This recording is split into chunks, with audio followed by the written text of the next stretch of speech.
I was lying on my son Scott's bed when he was 14. Same year as the Great Late Night Tomato Fight. I heard him say words to me that I wasn't expecting to hear. He says, "Dad, there's this girl and I want to take her out." Whoa, that was a shocker, because all of his life, the only girls he'd had anything to do with was his mother and his sisters.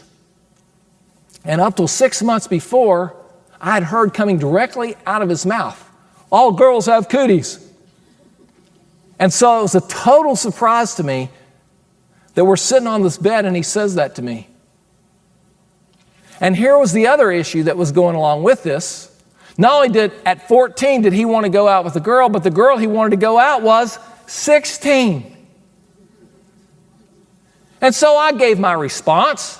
We're lying there on the bed. I said, "Scott, listen." I said, "You're 14 now. When you're 16, you can group date. When you're 17, you can double date. And when you're 18, you can single date."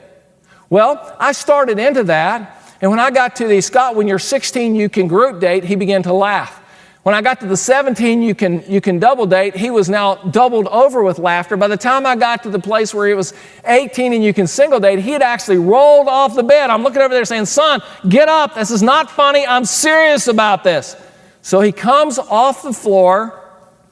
I'm standing up by this time. He's standing up. He looks me in the eye and he says, "Dad, where did you find that in the Bible?"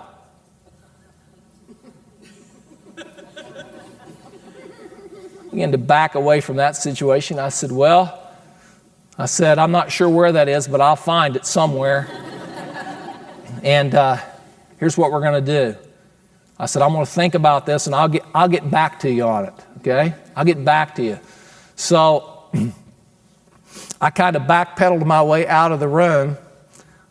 Later on, huddled up with Carol and said, "Man, we got a problem here. We got an area that we've got to deal with here." I said, "What are we going to do?"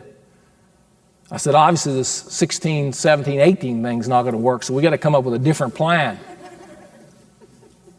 So we began to think about it. We said, really probably the best thing to do is just to, first of all, just to step back and say, what are some general guidelines that we need to come up with if we're going to really discipline Scott in this arena and really help him to move from dependence to independence? What are we've got to come up with some general guidelines, and then let's deal with the dating issue. So that's what we did.